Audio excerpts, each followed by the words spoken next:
तो जय श्री राम साथियों, हम पहुंच चुके हैं प्रयागराज।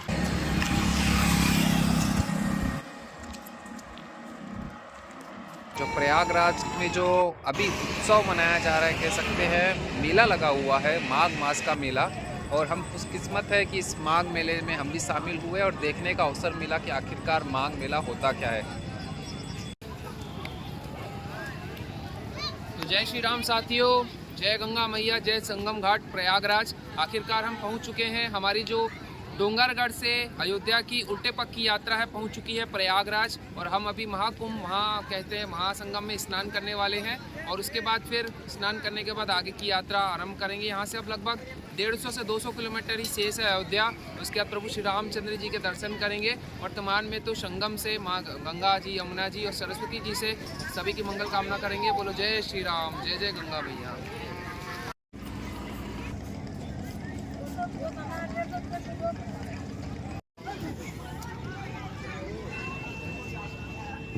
जय गंगा माँ, जय पवित्र संगम घाट। मैं इस आधुनिक युग का प्राणी हूँ। मुझसे जाने अनजाने में हजारों लाखों पाप हुए होंगे। तो हे पवित्र संगम, जितने भी मेरे पाप रहे होंगे जाने अनजाने में, उसको क्षमा करना और हमारा और हमें परिवार का सभी के कल्याण करना। बोलो जय गंगा पवित्र संगम।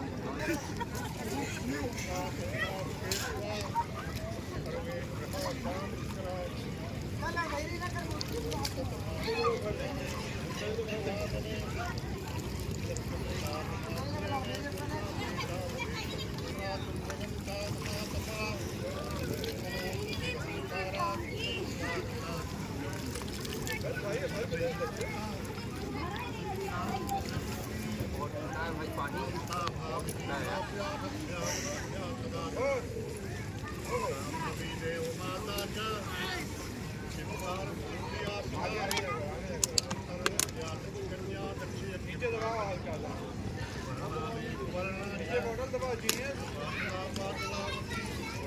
भैया।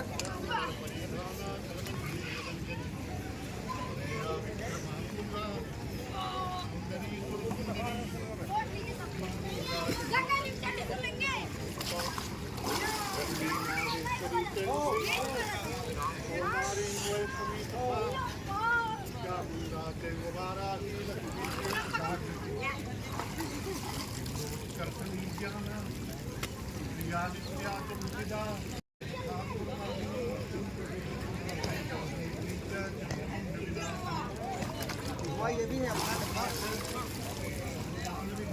ये वाला।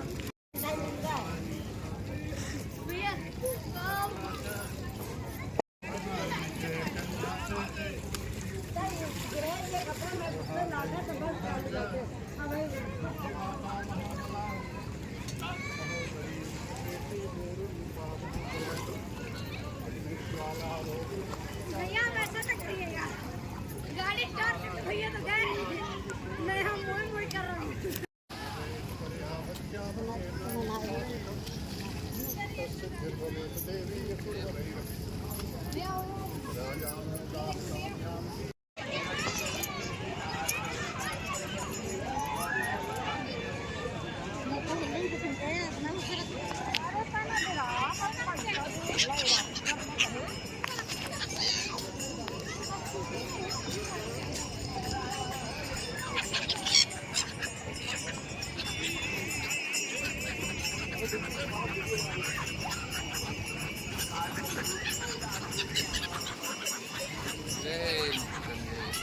तो जय श्री राम साथियों, आखिरकार हम पहुंच चुके हैं प्रयागराज संगम घाट में। और हमारी जो उल्टे पग की यात्रा है, जो कि हम डोंगरगढ़ से अयोध्या की कर रहे हैं।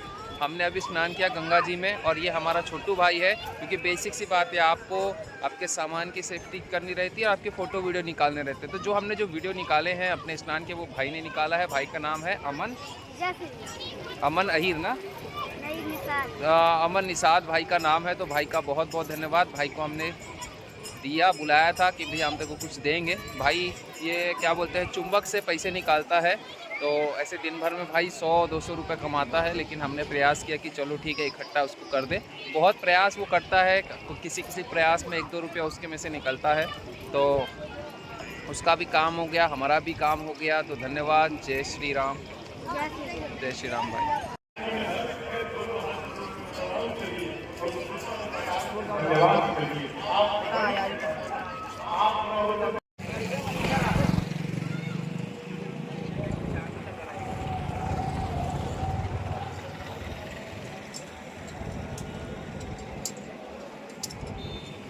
जय श्री राम साथियों, हम अभी संगम घाट में हैं और हमने स्नान कर लिया। अब हम आगे बढ़ रहे हैं अयोध्या की ओर। बोलो जय श्री राम।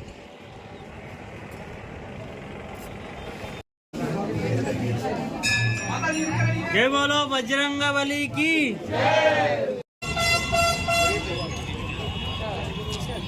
दरअसल दोस्तों, माघ मेला यही होता है कि यहाँ पर आते हैं देश विदेश से साधु संत, तपस्वी या आम जन भी, और एक महीना रहकर भगवान की तपस्या करते हैं, साधना करते हैं, भगवान का नाम लेते हैं, ताकि उनको ऐसा लगे कि भाई जीवन में केवल पैसा कमाना ही, नौकरी ही अपना भविष्य नहीं है, भगवान का नाम भी महत्वपूर्ण है।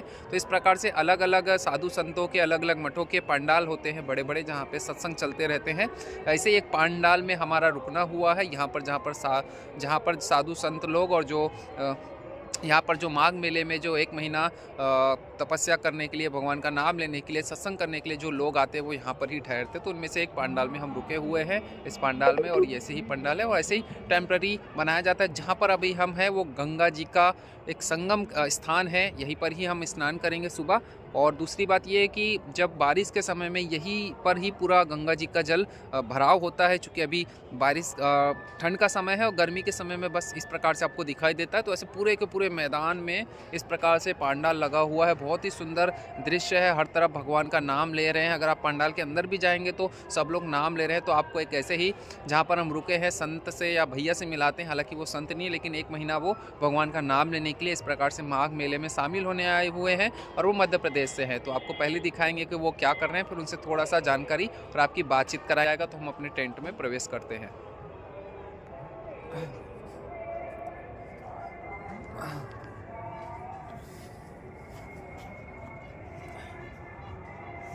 तो ये हमारा टेंट है और हमारे भाई साहब है, वो मध्य प्रदेश से आए हुए हैं। ये है भाई साहब। जय श्री राम भाई साहब। तो भाई साहब कैसे हैं? ठीक है भैया। तो ये माघ मेले के बारे में हमारे जो साथी है, हम देश भ्रमण करते हैं, तो वो जानना चाहते हैं कि आखिर माघ मेला है क्या और आप यहाँ पे रह के अभी क्या कर रहे हैं। देखिए आपके हाथ में एक पुस्तक है, उसमें आप क्या कर रहे हैं, और आसपास भी पुस्तकें रखी है। तो थोड़ा सा हमारे दर्शकों को, कि युवा लोग को इतनी जानकारी नहीं रहती, मोबाइल में डूबे रहते हैं, तो थोड़ा सा उनको जानकारी बताइए कि आखिर माघ मेले में क्या करते हैं और कौन सा स्थान, और आप अभी क्या कर रहे हैं। माघ मेले में भैया कल्पवास होता है, तो कल्पवास की विशेष महत्ता है जी। और उसमें भजन पूजन जो होता है, यहाँ जो कुछ लोग करते हैं यहाँ कल्पवासी लोग, उसका अनंत फल और देवता भी बड़ाई करते हैं जी, उसकी। और गंगा से गंगा का चलने मात्र का ही जिसने विचार बना लिया है, गंगा पुराण में आया है, तो उसकी करोड़ों पीढ़ियों का उद्धार हो गया है। वाह वाह। और करोड़ों पीढ़ियों के उद्धार होने के साथ साथ उसकी अप्सराएं आपस में झगड़ने लगती हैं। ब्रह्मा जी का कहते हैं विमान का सामान पूजा का सामान सजाने लगते हैं, और उसकी विष्णु लोक में नींव पड़ जाती है। अच्छा। जो जाने मात्र का विचार कर लिया और अपन तो आ गए हैं। जी। तो और उसका लेकिन इसका गंगा पुराण में आया है कि विष्णु लोक में जाना सुनिश्चित है उसका। अच्छा, जो माघ मेले में आता है, माघ मेले में आता है और रहता है, यहाँ कल्पवास करता है। हाँ, कल्पवास मतलब यहाँ पर रहकर भगवान का नाम लेना, एक महीना। जी। उस पूर्ण माघ की पूर्णों से तो पूष की पूर्णों से तो माघ की पूर्णों तक। अच्छा। माने का कहते हैं जो लोग कल्पवास करते हैं, उनका तो माने का कहते विष्णु लोक में जाना सुनिश्चित ही है। और उनका जीवन और यम की त्रासना नहीं रहती। गंगा परेशान नहीं करते, नहीं, यम परेशान नहीं करते। अच्छा। और उसकी 7 पीढ़ियाँ पवित्र हो जाती हैं। 7 पीढ़ियाँ पवित्र हो जाती है जो कल्पवास में आते हैं। उसका उद्धार हो जाता है। हाँ, वैसे तो कहते हैं करोड़ों पीढ़ियों का लिखा है, लेकिन हमारे पास एक डायरी है, उसमें लिखा है। तो गुरुजी देखिए, गुरुजी आप क्या लिख रहे हैं, ये देखिए। हम राम राम लिख रहे हैं। गुरुजी राम का नाम लिख रहे हैं। ये देखिए, ये उनके पास डायरी है और ये नाम लिख रहे हैं लगातार।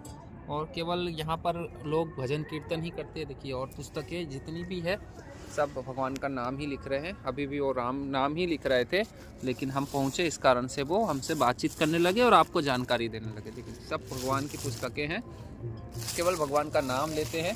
तो ये एक ऐसा मोह माया से लोग दूर आ जाते हैं और भगवान का नाम लेने लग जाते हैं। और यही जो जीवन का सार प्रमुख यही है। देखिए ये इतनी पुस्तकें हैं, देखिए इतनी सारी पुस्तकें हैं और निरंतर सुबह से शाम तक के ऐसे ही पंडालों में टेंटों में रहकर भगवान के लगातार भजन कीर्तन और नाम जब चलते रहते हैं। अभी वो राम नाम लिख रहे थे डायरी में। और ये देखिए ये पुस्तक है जहाँ जब उनको समय मिलता है सब कालखंड के अनुसार, समय के अनुसार और दिन के अनुसार सभी देवी देवताओं की पूजन पाठ चलते रहती है। फिर नर्मदा स्नान होता है और फिर गुरु की जब आते हैं तो गुरु जी यहाँ के जो प्रमुख पीठाधीश रहते, कोई ना कोई जैसे प्रमुख 4 धाम है और बहुत जगह के जो प्रमुख पीठाधीश जो महंत होते हैं, जो संत होते हैं, उनके प्रवचन होते हैं तो वहाँ पर भी बैठकर नाम लिया जाता है। तो ऐसा यहाँ स्थान का बहुत ही ज़्यादा महत्व है। तो हम अपने आप को सौभाग्यशाली समझते हैं प्रयागराज के इस माघ में, इस मास में हम उपस्थित हुए हैं और हमको जानकारी मिली, आप हमारे साथ साथ आपको भी। और फिर कल गंगा स्नान करेंगे जो संगम का स्थान है, उससे स्वाभाविक सी बात है एक जीवन का एक सार्थक स्वरूप देखने को मिलता है। तो धन्यवाद भाई साहब, बहुत बहुत धन्यवाद। जय श्री राम। जय श्री राम। आज हम प्रयागराज से निकले थे और फाफा माऊ तक ही पहुंच पाए थे। और वहीं पर एक बहुत ही अच्छे राम भक्त के यहाँ हमारा रुकना हुआ था। बहुत अच्छी तरीके से उसने सेवा की। और आज के समय में ऐसे भक्त जो बहुत कम ही देखने को मिलते हैं और उनकी निष्ठा देखकर हमें गर्व होता है। तो आखिरकार फिर उन्होंने रात में व्यवस्था की और सुबह भोजन करने के बाद रात का जो भोजन था वो भी सुंदर था, वैसे सुबह का भी भोजन हमारा बिल्कुल सुंदर था। रात्रि हमने दाल चावल खाया था और सुबह उन्होंने हमें खिलाया था चावल, दूध और गुड़। ये सुबह का हमारा भोजन था। तो बहुत ही सुंदर सात्विक भोजन था, बहुत ही सुंदर सात्विक वो व्यक्ति थे। तो आखिरकार वहाँ से बड़े हैं और बहुत ज़्यादा शरीर चलते चलते पेन कर रहा था, दर्द कर रहा था। तो आखिरकार एक मंदिर में आके अभी बैठे हुए हैं। बस 2-5 मिनट आराम करने के बाद फिर आगे की ओर बढ़ेंगे। वैसे हमारी लगातार डोंगरगढ़ से अयोध्या की पीछे की ओर चलती हुई यात्रा लगातार चल रही है। और इसी क्रम में आज हम फाफा माऊ से निकले हुए हैं और कुछ 8 से 10 किलोमीटर हमने पार कर लिया है और एक मंदिर में बैठे हुए ताकि हम थक गए हैं। कल हमारा जो रुकना हुआ था वो फाफा माऊ में हुआ था और उसके पहले जब हम निकले थे तो प्रयागराज से निकले थे। तो प्रयागराज में हम जहाँ रुके थे वो एक टेंट नुमा भाग था जहाँ पर माघ मास का एक सुंदर सा मेला लगा हुआ है, जहाँ पर देश विदेश से साधु संत तपस्वी और आम जन भी जो भगवान का नाम लेना चाहते हैं 1 महीना टेंटों में रुककर, आश्रमों में रुककर वहाँ पर अलग अलग जो गुरु होते हैं अलग अलग क्षेत्रों के, महामंडलेश्वर कहें, पीठाधीश्वर आदि स्वामी जी कहे, ऐसे सब प्रकार के लोगों का वहाँ पे सेवाभावी लोगों का पंडाल आश्रम बना हुआ था। वहीं पर वे लोग रुककर तपस्या करते हैं। तो ऐसे ही एक पंडाल में जहाँ द्वारका के जो पीठाधीश अधिकारी थे, जो प्रमुख थे, उनका ही एक, चूँकि हमारा 4 धाम है तो 4 धाम में चारों धामों में एक एक शंकराचार्य जी का निवास होता है प्रमुख। तो एक वहीं के ही प्रमुख के यहाँ पर जो उनका जो आश्रम बना हुआ था, पंडाल लगा हुआ था, वहीं पर हमारा विश्राम हुआ। तो उस पंडाल में आपको हम सीधा आपको लेकर चलते हैं जहाँ पर हम रुके थे। बड़ा आनंद आएगा आपको देखने में। जो पंडाल बिल्कुल वो टेम्पररी तौर पर, जिस पंडाल में एक समय में उस स्थान पर गंगा जी का जल भरा रहता है बारिश के समय, वही ठंड और क्या कहते हैं गर्मी में सूख जाता है। तो ऐसे माघ मास के समय में वहाँ पर मेला लगता है और बहुत सुंदर तरीके से एक प्रकार से वहाँ पर नगर बस जाता है, जहाँ पर किराने की दुकान से लेकर भोजन इत्यादि की सब कुछ व्यवस्था वहाँ पे रहती है, सभी प्रकार की दुकानें रहती है और साथ ही साथ इस प्रकार से आश्रम बने रहते हैं। तो बहुत ही सुंदर आश्रम में हमारी व्यवस्था हुई। उसके बाद फिर वहाँ से भी हम निकले और धीरे धीरे पहले हमने स्नान किया हमने गंगा जी में, तो वो चीज़ तो बहुत महत्वपूर्ण है जो रह गई है। तो गंगा जी में हमने स्नान किया बहुत ही सुंदर तरीके से, तो उस चीज़ का आप लाभ उठाइए। जय श्री राम।